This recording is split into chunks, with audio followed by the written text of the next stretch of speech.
is on decision rules, like whether we want to go for a decision tree or decision table, and you want to check for consistency and unit test of the rules that we develop. So this is all available under automating decisions. Basically, to make a decision whether we want to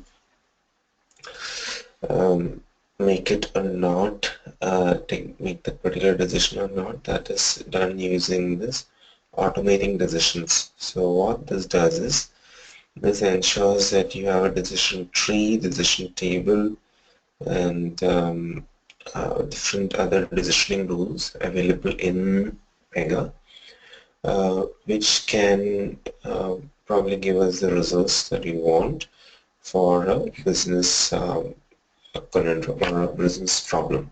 Okay. So basically there are 4 types of decision rules that we can write to evaluate criteria or something like that. So the 4 of them is, one is when rule, other is decision tree, then decision table, and then the map value rule. Okay. So if you take a look at here, there is an option called as evaluate all rows in the decision table. So the moment you check that, generally it's unchecked, so which means that, as I was explaining to you guys yesterday, we go row by row and it checks it like an if-else condition. But the moment you make it as evaluate all rows, it evaluates all the rows, and then irrespective of whether any other condition is matched. Okay, so it keeps evaluating it. So yeah, so this is for a simple decision table rule. Okay, now for I want to show you a map value rule and tell you when it's going to be used. So this is a map value rule, and you have to know when to use a map value rule. Okay, so now even then, so the condition here is this map value rule that we have here. Just read this line. It says that if we have different types of customers, okay, say there are just only 2 properties. That is, one is customer type, okay, other is account type, and both of these have like many combinations that we can get it. So if you see here, this is 1, 2, 3, 4, 5, and 5 times 3, which is like there's 15 combinations here. Okay, so if there is a scenario where we can have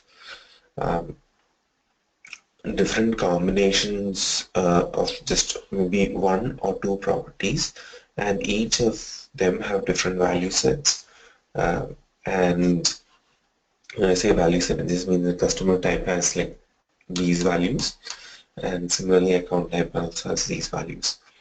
Now the question is, when you have these many different conditions, then you can write a map value rule which will do this, be able to arrive at a result based on multiple permutations and combinations.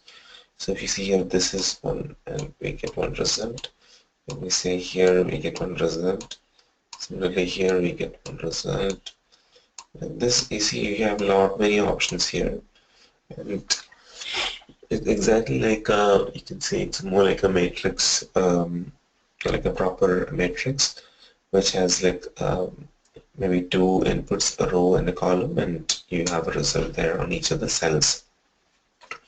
So when you have such a use case, you have only 2 properties, and both these properties together form different combinations. That is called as a yeah. So in that scenario, can be achieved or can be built in Pega using a map value rule. Okay. So that is a type of rule. So these are all theory that we are not going to actually execute all this in practice. So Just know about it. This is the map value rule I was talking to you about. And decision tree is what you saw. Now decision table is decision table is what we saw. Now decision tree is something interesting that you have to be aware of. So let me just write it down here. This is simple line condition though. So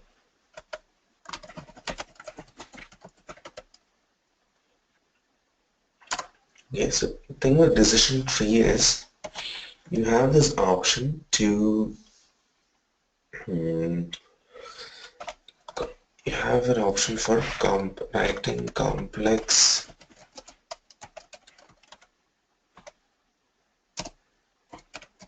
logic, okay, that nested conditions. That is when you can go for decision tree. Okay, when business is not expected to handle the logic anytime. Okay.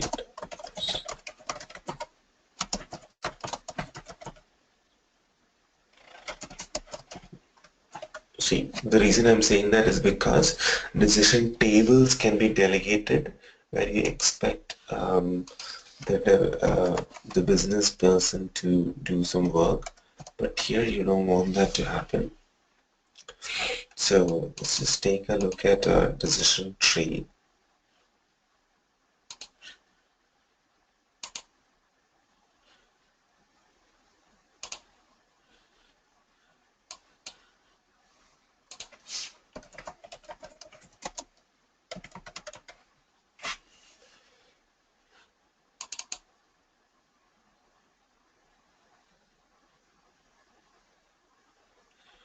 Wait a second, it's just loading up.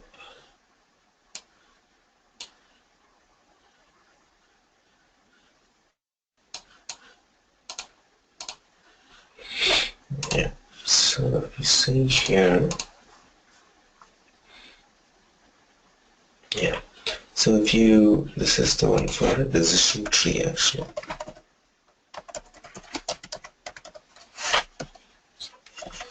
Let's just zoom in a bit.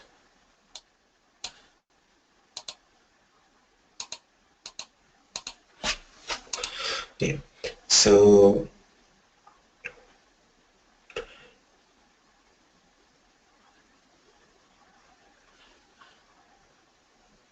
yeah, so if you see, take a look at it here, for a decision tree, it has this option called as nested logic. You have the option to call a map value rule. Then it's more like a if-else condition, an option to call a decision tree and call a decision table. So those are the key salient features of a decision tree. So if you want to write a simple logic, you can always go for something like a decision table, very simple logic. You should always go for a decision table. But if at all the logic is more complicated, then you can always go for a decision tree.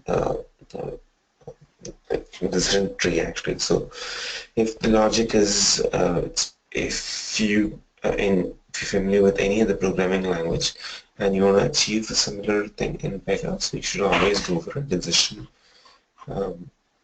tree. So when you can have, if you see here, just take a look at this here. It says evaluate something. It says if true, then return false, and then otherwise inside that it false, and evaluate this thing, then evaluate things like that. So basically it just checks you have different if-else condition and it checks that. That's all the concept is. Right?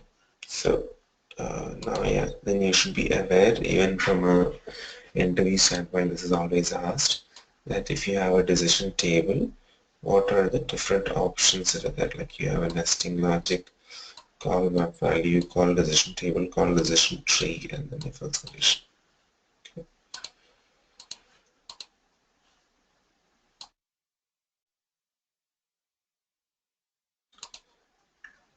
Yeah, so that was it about how you automate the decisions. Okay.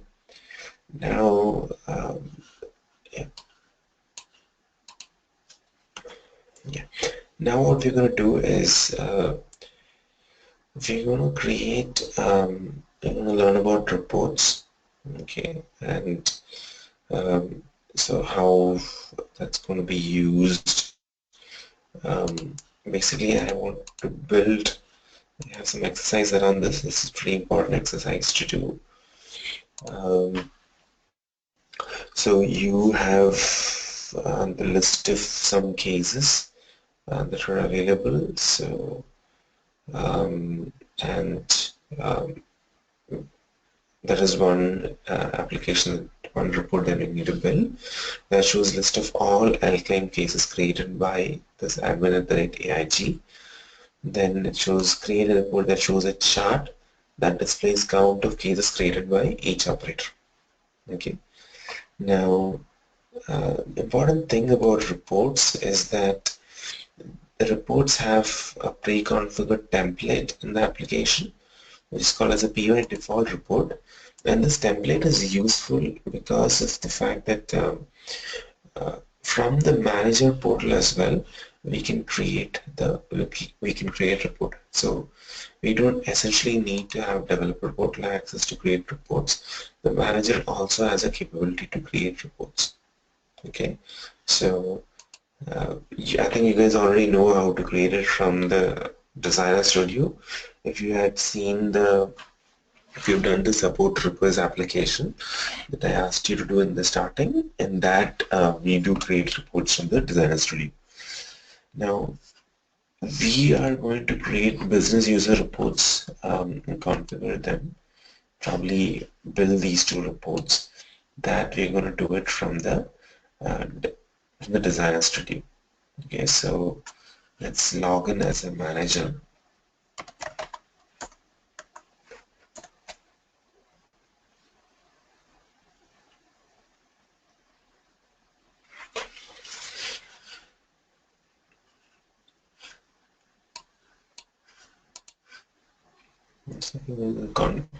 If you go to here, reports,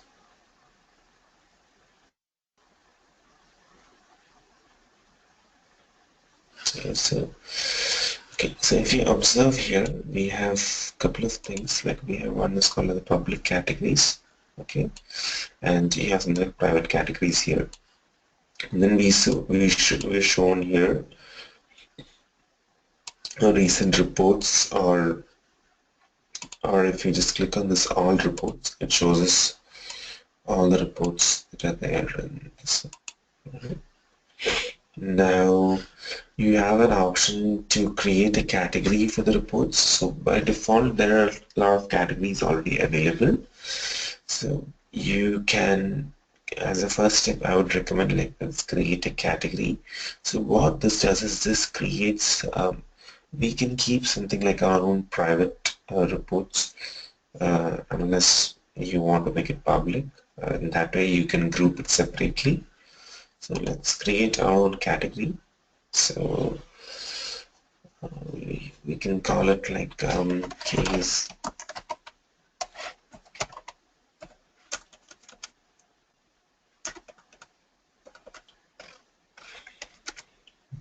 claim analysis.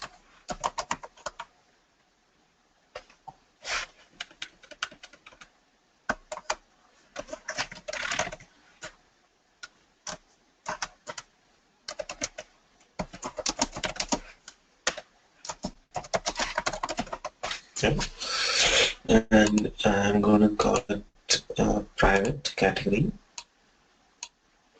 like submit.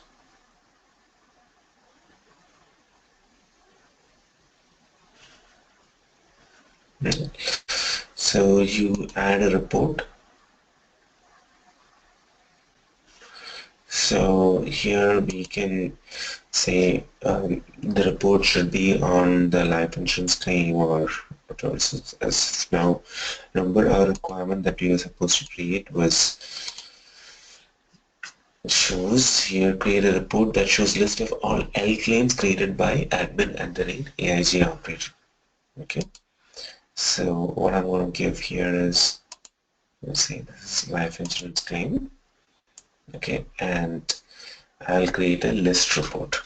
Okay, so you have option to create summary or chart, or else you can just create a list report. So okay, submit here.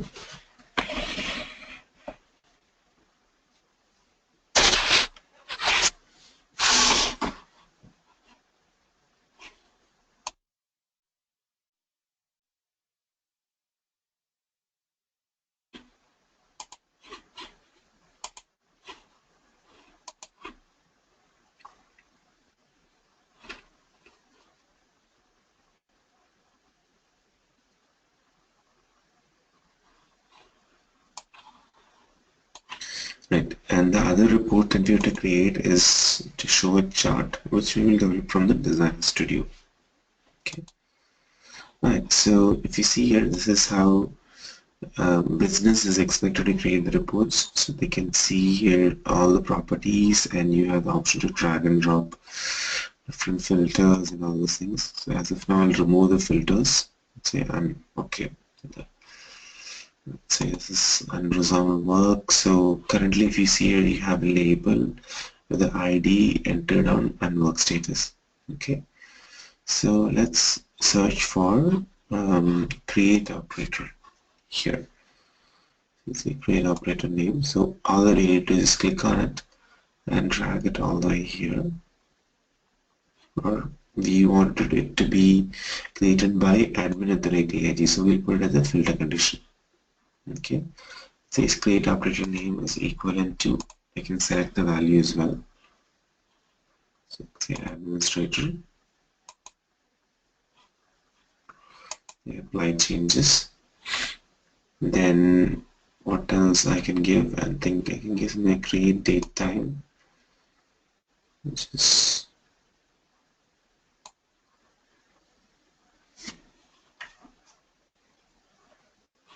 here, create date time. You drag it, put it here.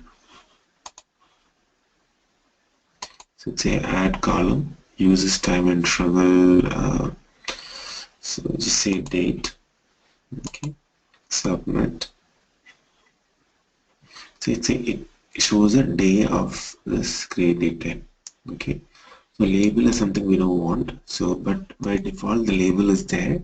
That is because there is a standard template. Whenever you try to create a report from the business portal, from the manager portal, system always uses a standard report definition template called as by default report. Okay, so and yeah, so and you have this, and internally it creates a shortcut. So that's all because of the way that we're creating it here from the business portal. Okay, so now coming to here, I will delete this column, label column. For that, I just need to right click. And I will drag this work ID here. Say it already has an entered on. So I will change the heading.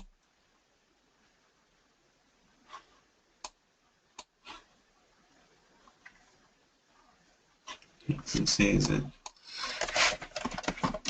on.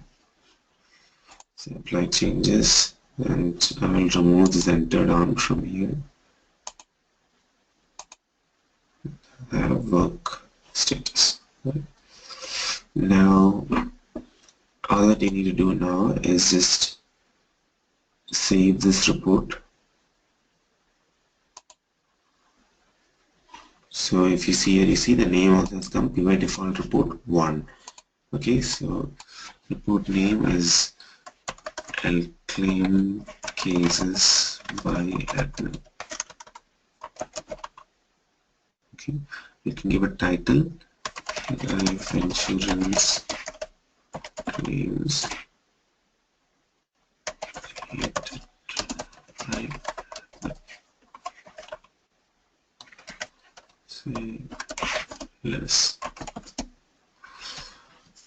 Alright, so I'll say category is again private, and I'll put it under the report for analysis of claims, the one that we created earlier. Let's submit.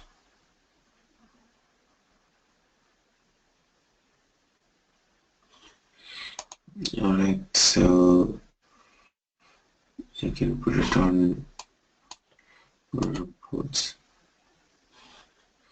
Click on this. Click on this one. So you see here under this one, now that report is gone. So you just need to click it. And then how? Yeah, so this is, you see here, this is how the report would look like. So I think we're good here. So this is how you would create the report. And another important feature of the report is you can have this report emailed to us. You have the option to edit the report, move, copy, delete, and this is interesting, schedule. So if you click on this, it will give you the option to automatically send the report to be sent on a day-to-day basis or one time to us on a repeating interval. Okay, it says time of day is, say it schedules a task, and then it says one time only, then it sends recurring task. Then what we have is task output reporting, whether you want to send, how you want to send the notification, you want to send it on what format, PDF or and how do you want to configure the notification message. So what this mainly does is just to send an automated email. It makes more sense if it is a recurring task. So you can have the frequencies like say yearly frequency, or you can say monthly frequency. Is monthly day 1 of every 1 month. Okay, or I'll say the first day of every 1 month. And I'll say on start, and then it, now what happens is it keeps recursively sending this particular report to us. Okay. Right, so now we have a question here. How to, can you show to get the associated C-claim data as well in the same report? So what, if you want to join here, so if you open this one, so let's click on edit report. So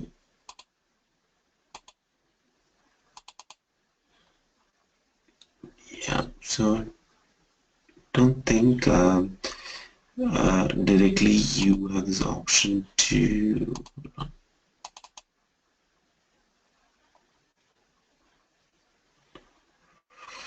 no. So you wouldn't generally be able to join it here on the business portal. You're not expected to do that as well. But I think some out-of-the-box, say for example, associations are already. So these are called as associations, which gives you the option to link to other classes like this assigned operator information. Say for example, let's say access group. Okay. So now if I edit this, I can see what we see here. It looks for another page, and then it looks for the access group. Now that is by virtue of a combination which is already there, like an association rule which links itself to another report, another class, and gives us that information. So we can do that to merge with another class, but generally wouldn't recommend it. The right way to associate the data with the other class is, let's now create our next report, then we will build it on top of that. Okay. So now the next report that we have is on C-claim, which has to show us like a summary chart. So let's build that first, then we will talk more. We'll create the report here.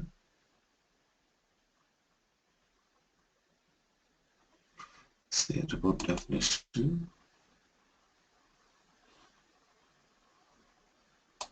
It's supposed to be a summary chart which supposed to show the report against all the operators. So what I should give here is operator report.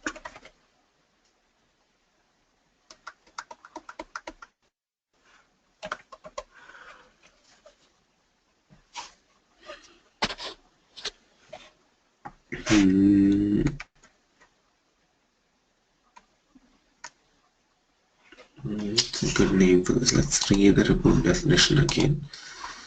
So let's create a report that shows a chart count of cases created by each operator. So I can give here cases by each.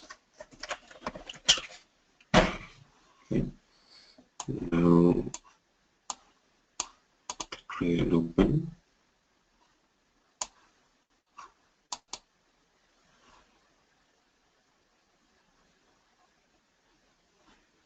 Yeah. So what we will give here is some simple properties like ID, ID, case ID, and then I'll give PI work status, status work.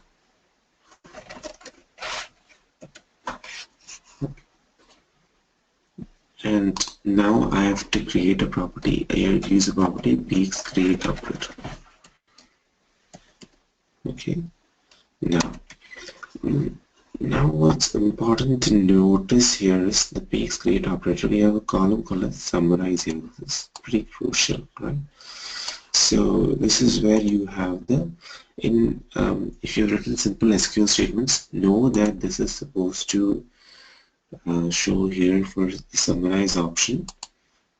Say if I give count here, this shows the summarize option here that will just count the number of entries, okay, against each operator. So it will be, if you write a simple SQL statement, it will be like select count of operator in comma PYD comma PYG. So it would execute the same SQL, right? So I think we don't need any filter conditions here. So save this. Now if you go to chart, so I can say include a chart here. So I can give the option here like say, yeah, I can give this chart here, right? And give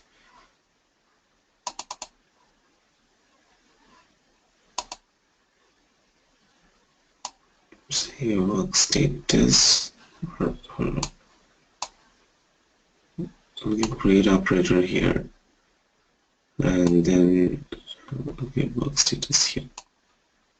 Right.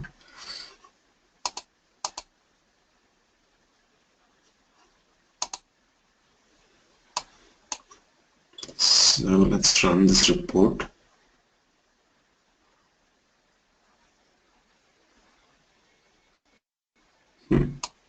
See, this seems alright. Like you have against each status, it shows okay, it says 30% of cases are here and this much and all this.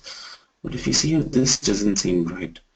If you carefully observe here, it shows this, the combination of this seems wrong. So what we need to do here is this order is whatever we entered was not right. So we will say this is not to be summarized.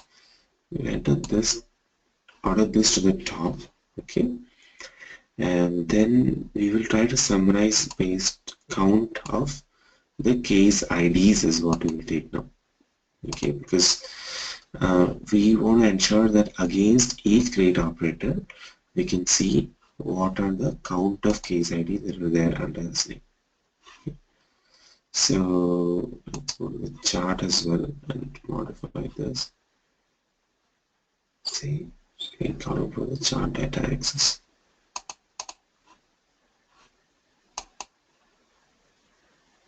So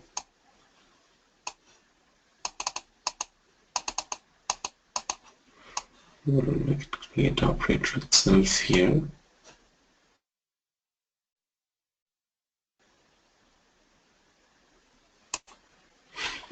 Okay, so right, so we will just run this.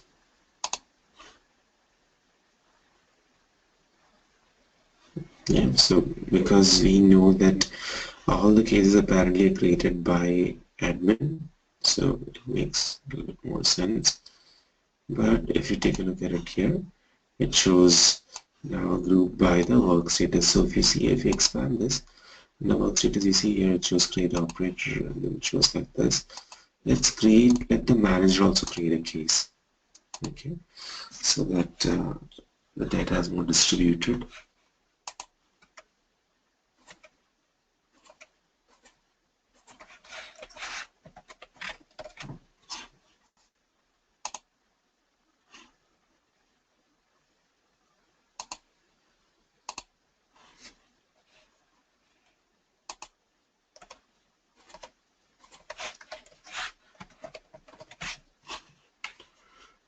So create two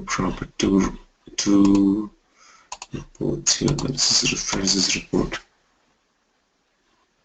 See, now it shows manager has more cases here.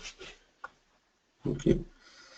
So, and if you see here, probably let's edit it a bit more to get this create operator to come up here.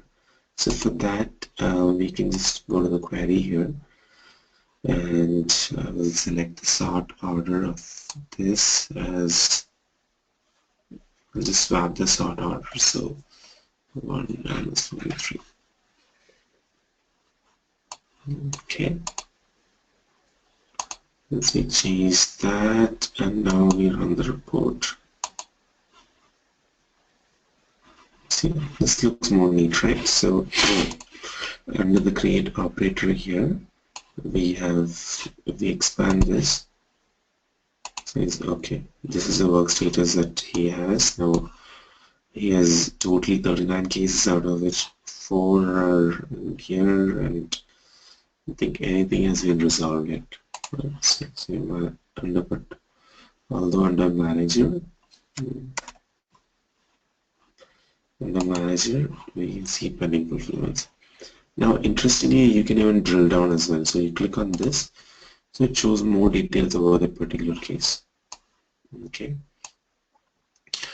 and yeah, so that's a drill down option, and how you create a chart report. Now the next thing that you have to learn here is, I think, the question about how you're going to join the data. Give me a second, I think. So again, on the reports you saw the headers and all those options, so ignore all that. You have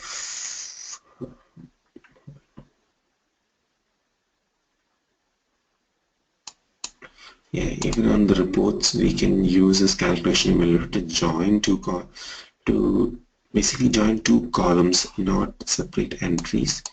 Just take a look at this exercise, you get free time.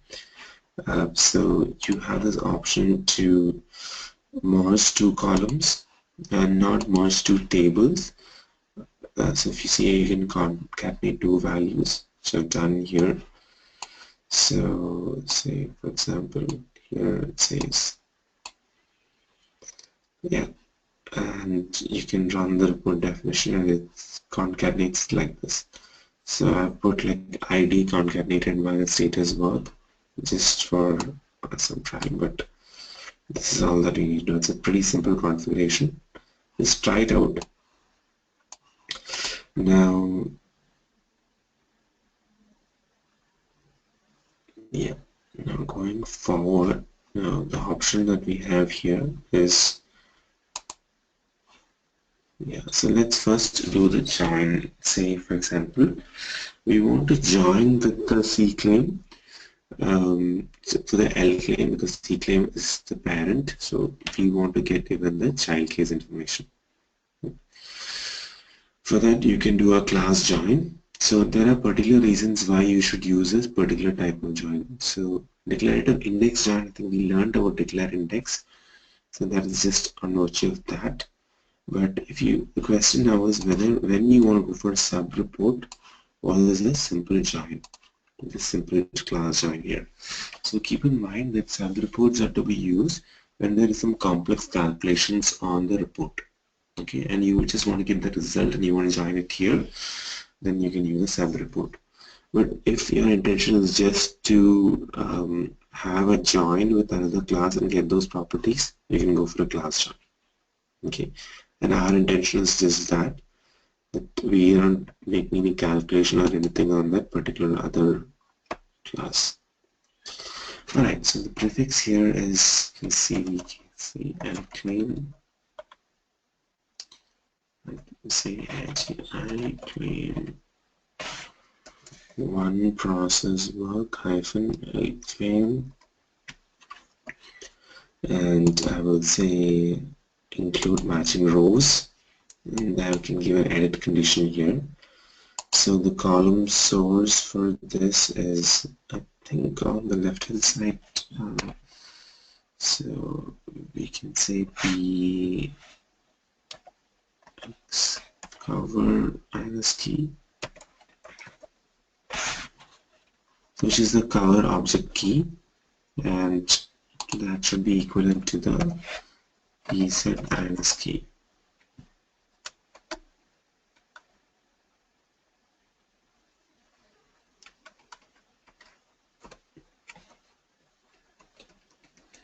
Check here.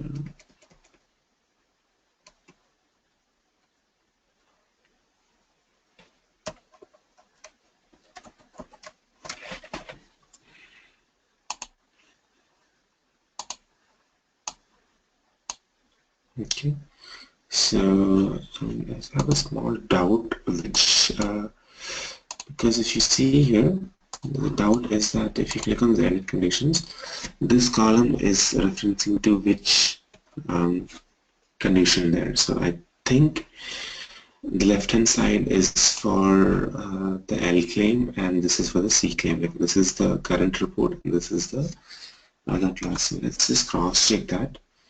You just go to data access here and you have class join. Okay, so from multiple classes or tables, how to match or join corresponding instances of different classes, and see edit conditions. Yeah, so it says within the join class. This column is within the join class. And so this is right. So we in the L claim, the PXKY should be equal to our PZ. Alright, I think you're good. Now we can use this particular join class columns here. Right. So I will add here something like prefix. You need to give the prefix claim dot PYID. Okay. Now click here the column name as claim ID, and say for example this can be given, say this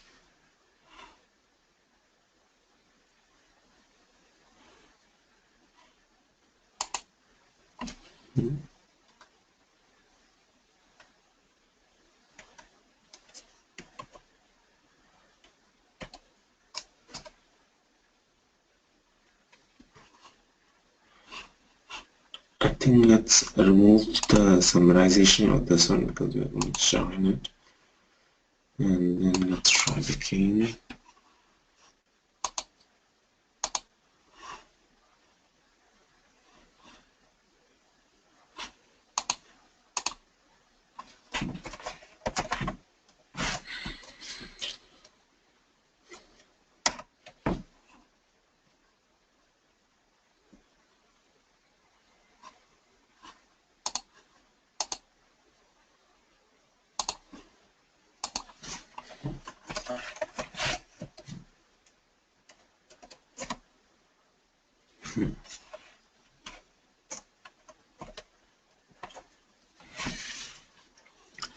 Says this property cannot be used here. I think there was a join condition problem then.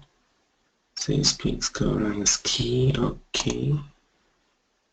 And I think this join has not been done right. So I can say value is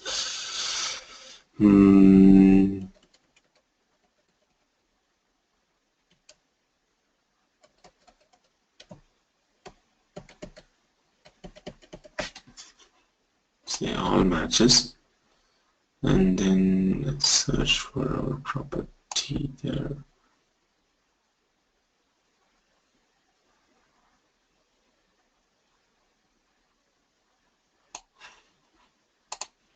Alright, so it says here value,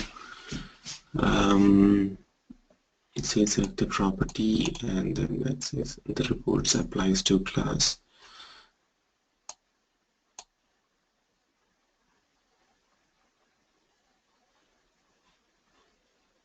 Yeah, so when you do the join here, there was a small option there to say, okay, let's do one thing. Let's run a report, run a 𝐶𝐶laim. Okay. Let's open an existing 𝐶𝐶laim here. Let's initially find C hyphen, yeah, this one.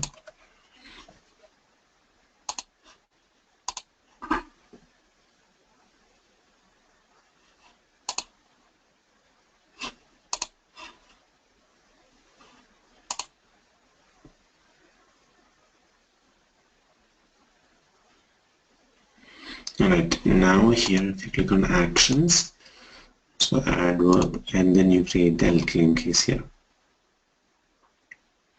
Okay, this has created the 𝐿_claim case. Remember that, look at that it has copied the data from parent to child. Now if you look on the clipboard here, see here on PI work page, click on this. This has the PX cover INS key, right? This is on this 𝐿_claim case, which has a PX cover INS key, which is used to map with this pair work cover. So if you go to pair work cover, you should be able to get the property there. I think it's not allowing me to join on PZ INS key. So we have the PX lock handle, or is a different property there, but just important to know as well. That's it. Alright, so if you open this pair work cover, you get that information. So what we can do is go back to this report. So I think I have to give a prefix somewhere. I think that was the reason why this wasn't working.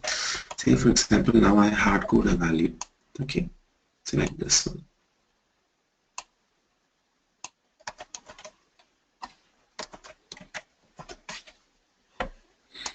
Click submit. Come here. Save it.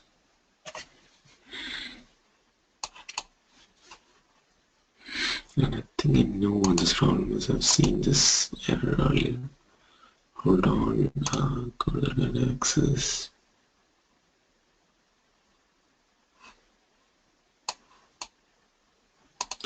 No, it's a silly error. I've seen that thing earlier. Column is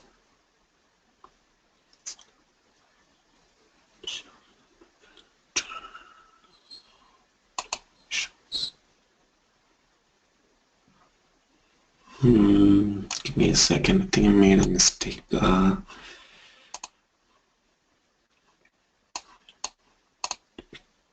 Okay, we gave hardcode value, but it is looking for a prefix or something here. Okay.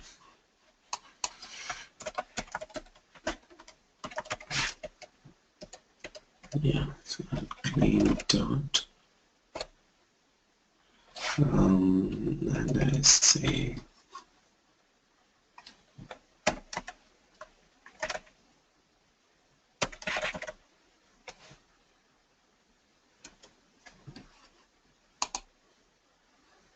key.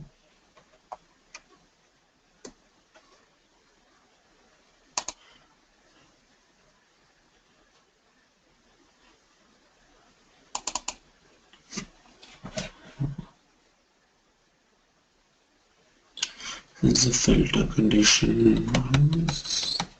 Okay.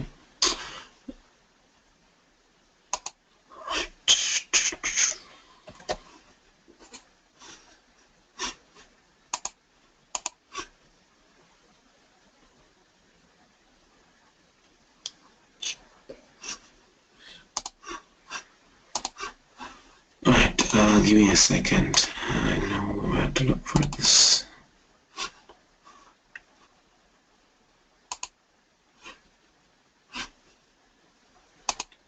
Yeah, I'm just checking something in the background. But apart from this, just know that in the report, say for example here, you should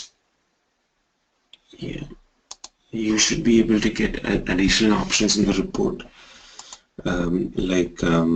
You can have pagination, you can format the column value, you can even add section to provide additional details for each row.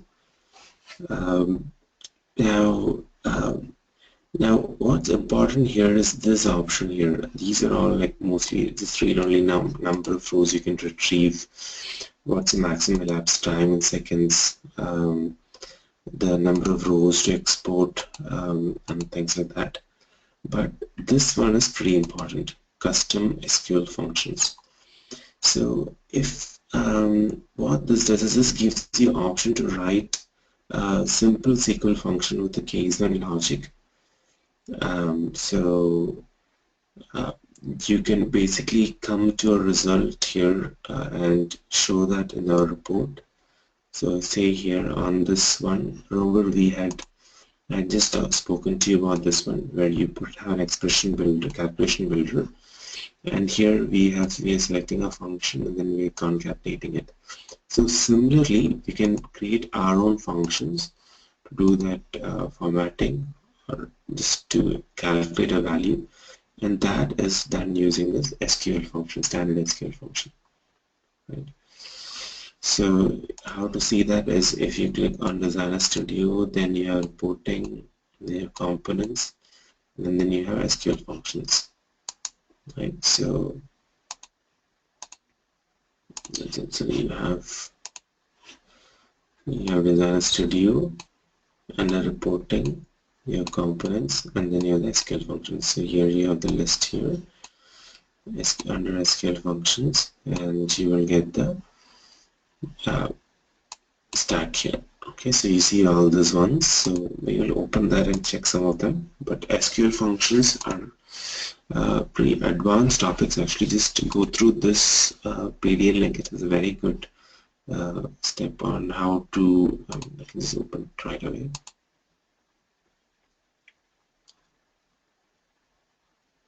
On how to create SQL functions for reporting.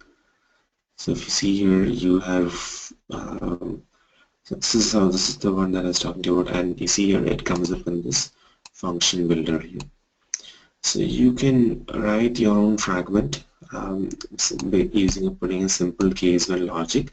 I'm not diving much deep into this one. This is from a CSS standpoint. I think it's just that important that you know about this. Don't need to fret a lot about it. Just know that SQL functions can be created in the primarily for reporting purpose to have some particular calculation that you want on each of the columns.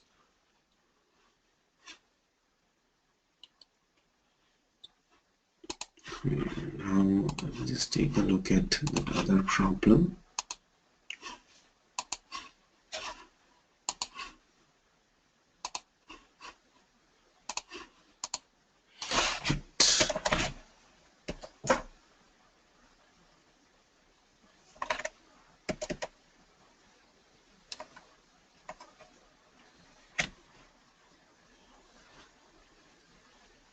Just give me a second, I'm checking something in my system to get rid of that error.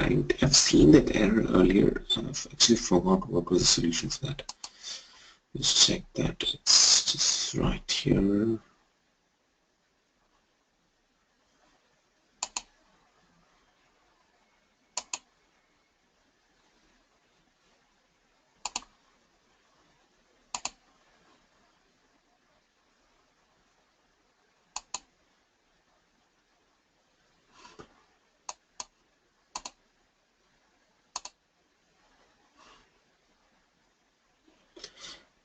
So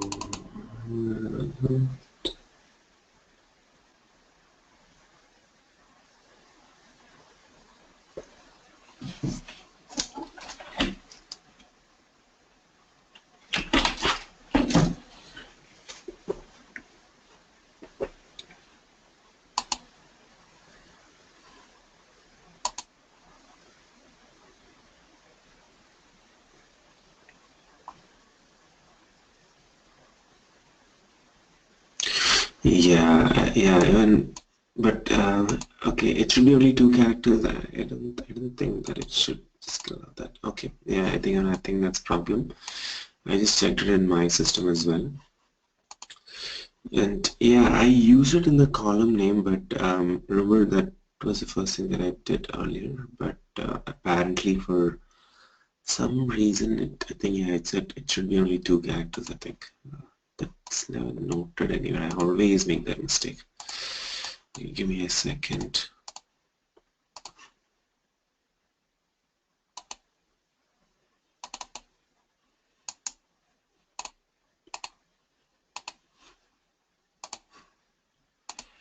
Right, so I think the problem was this, so maybe I'm not sure if the prefix is supposed to be 2, but in the edit conditions we have to give this prefix. That's what I did now, so let's just cross check that. Give me a second.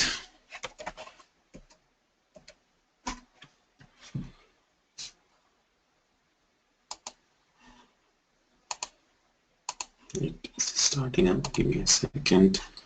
Right, now going forward, let's look at these options that are there in the report. Give me a second.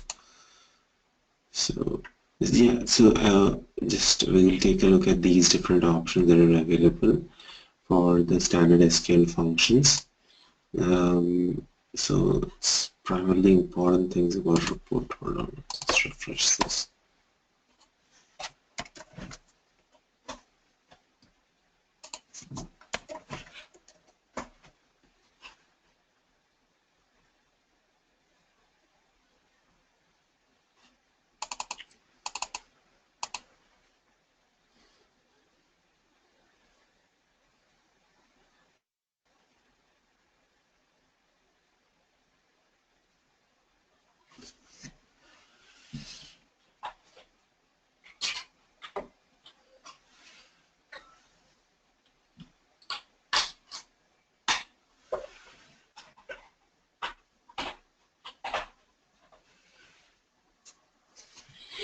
Okay, alright, so let's open this report definition.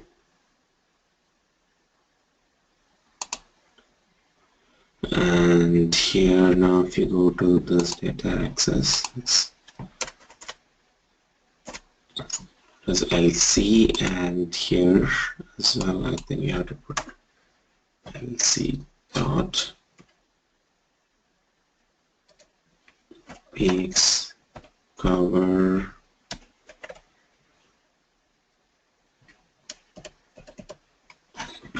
as key, submit, and click save.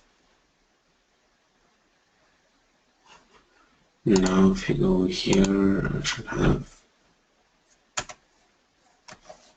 LC dot say something PYID or something, right?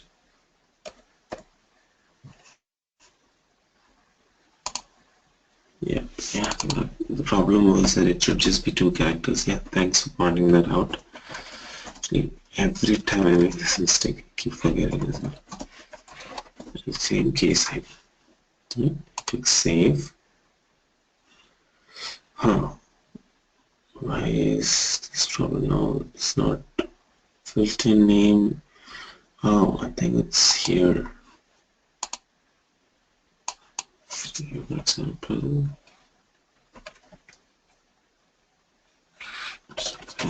okay.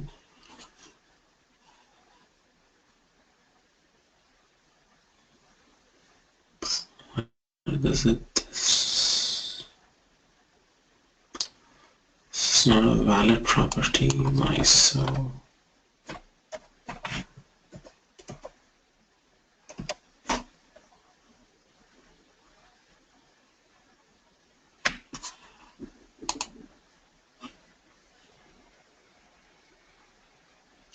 They're making some mistake here. I'm not sure. I think okay. I don't think I should be spending more time on this one. I will check this and get back to you guys in the next class. I think this is some stupid error that I'm making somewhere here and there.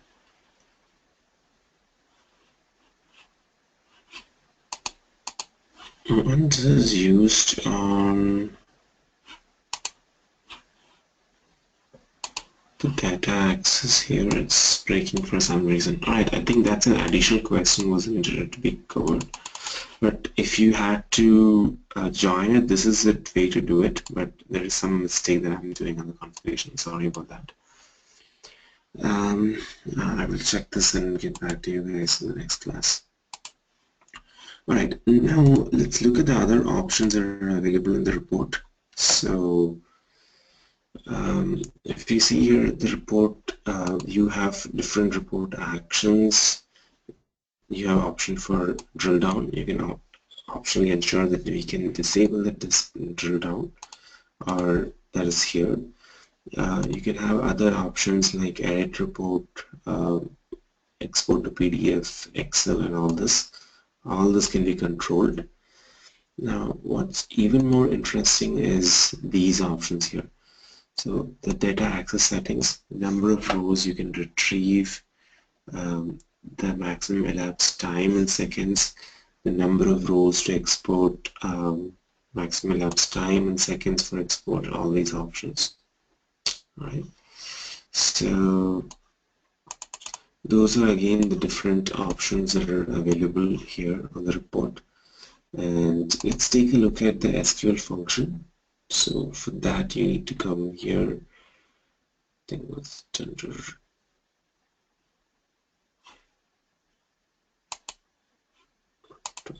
this was reporting components SQL functions, reporting components and SQL functions here.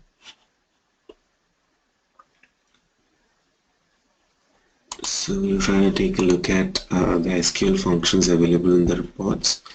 So say something simple as makes balance or something like that.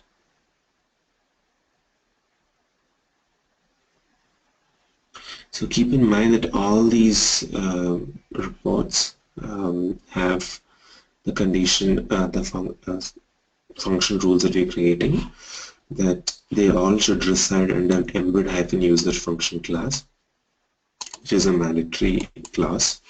You see here as well, you will find that, see in the new rule form, embed-user function should be the class. That is a condition for the custom SQL functions. Now, you can see the parameters here. You go to the drop down, or so now here this is the actual source, but let's see here. Yeah, so you see the return type is date time, and it says values of one item in status created, resolved, and last week. Basically just checks some condition, and this is like slightly sort of complicated logic, I think. It's just that there are a lot of combinations here that are used, but simply they have a choose and a when condition. When it's previous, they keep checking all the values here and things like that. So this is like different functions, reporting functions that are there. You can write something simple like convert numeric to text.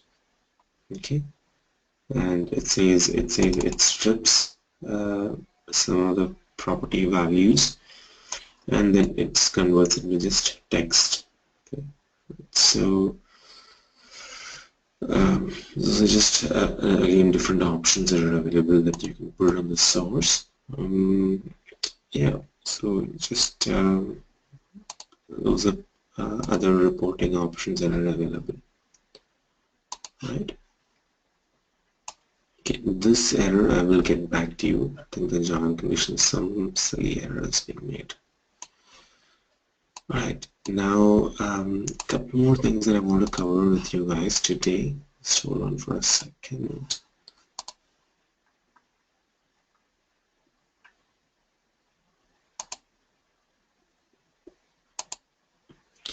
Yeah, so we will actually get started with integration in the next class. But I think, yeah, that's all. So, alright, I think that's all that I want to cover with you guys for today. It's not much left here, so we're done with the reporting concepts, the important things that I've covered with you guys. Now, in the next class, we will take a look at integration. So we will take a look at different integration options come up, and let's take a look at that as well. All right. Okay, so we will meet tomorrow at the same time and go forward with the rest of the topics. Right. Okay, I think there's a request to add email listeners as well to the course. Let's try to add that here. Email listeners.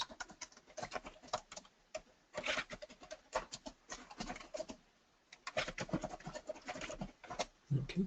Now, thing about JMS integration is I don't think that is supported in personal edition. I took a look at that, so I'll teach you the theory about JMS integration. Okay. So in the next class, we will take a look at integration. We'll take a look at we will build both a SOAP connector and a SOAP service, and then we will even build something on the lines of setting up a stored procedure call from within Pega, right? So that will be an RDB call, and yeah, so that's what we'll try to focus on in the next class. Okay, all right, people. Let's then meet tomorrow at the same time, and let's take it forward. All right. Good day, everyone. If there are any doubts, just post it now. Otherwise, or just drop me an email. Otherwise, we'll meet tomorrow at the same time. All right. Thank you, everyone. Good day.